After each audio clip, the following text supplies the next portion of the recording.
Decomposition.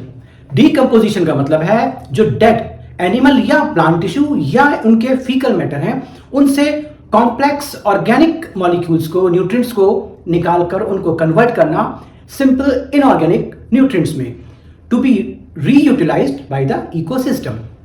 तो आज का निमोनिक है decomposition is important because fallen leaves contain high minerals. या एक पार्ट हमने एक्स्ट्रा लिखा हुआ है मोनोकॉट लीव, तो fallen monocot leaves contain high minerals. Fallen का मतलब है फ्रेगमेंटेशन, तो जो फर्स्ट पार्ट है दैट इज फ्रेगमेंटेशन। तो जो भी डेड पार्ट है चाहे वो एनिमल का या प्लांट का which is known as detritus, उस डेट्राइटस में सबसे पहले अर्थवॉर्म जैसे वॉर्म काम करेंगे जिन्हें हम कहते हैं डेट्रीवोर्स, और वो उस प्लांट को या उस एनिमल के रिमेनिंग को कन्वर्ट करेंगे, फ्रेगमेंटेशन करके छोटे छोटे पार्टिकल में कन्वर्ट कर देंगे जिससे कि उनका सरफेस एरिया बढ़ जाए और जो सॉइल माइक्रोब्स हैं वो उन पे प्रॉपर्ली वर्क कर पाए।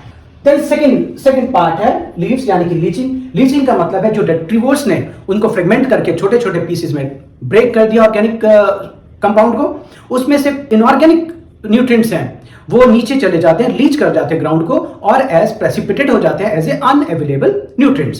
देन वो जो बचा पार्ट है जो आपका डेट्राइटस बचा हुआ है, उसके बाद नेक्स्ट स्टेज आती है कैटाबॉलिज्म और ह्यूमिफिकेशन। तो उस डेट्राइटस पे अब दो प्रोसेस एक साथ होते हैं, कैटाबॉलिज्म एंड ह्यूमिफिकेशन।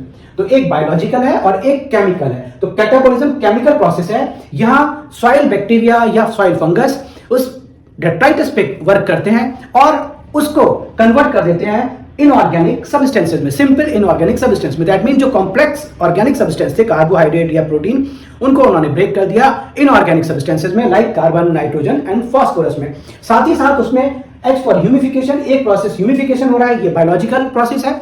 इसमें क्या होता है, वही जो डेट्राइटस था वो एक थोड़ा सा डार्क एमॉर्फस सब्सटेंस में कन्वर्ट हो जाता है जो कि न्यूट्रिएंट रिच होता है and it is known as reservoir of nutrient, it is known as mineral reservoir. Then last process minerals यानी कि मिनरलाइजेशन। इस रिजर्वायर में से धीरे धीरे न्यूट्रिएंट्स जो है वो निकलकर वापस सॉइल में आते हैं to be entered in the ecosystem. Monocot का मतलब है the factors which affect the decomposition. कौन कौन से हैं? मोनो से हमारा हो गया मॉइस्चर, यानी कि मॉइस्चर होता है तो ये डीकंपोजिशन रेट को बढ़ा देता है। सी से हो गया कंपोजिशन, अगर सेल की कंपोजिशन सिंपल है, सिंपल कार्बोहाइड्रेट फैट का बना है तो डीकंपोजिशन जल्दी होगा। कॉम्प्लेक्स कार्बोहाइड्रेट जैसे काइटिन या पेक्टिन का बना है तो डीकंपोजिशन थोड़ा स्लो हो जाएगा। देन ओ से मतलब ऑक्सीजन। ऑक्सीजन तो बहुत इंपॉर्टेंट है क्योंकि डीकंपोजिशन के लिए जो मेन चीज है ऑक्सीजन की requirement. Then last is temperature. तो जितनी वार्म कंडीशन होती है ये डीकंपोजिशन की स्पीड को बढ़ा देते हैं। That's an a single shot.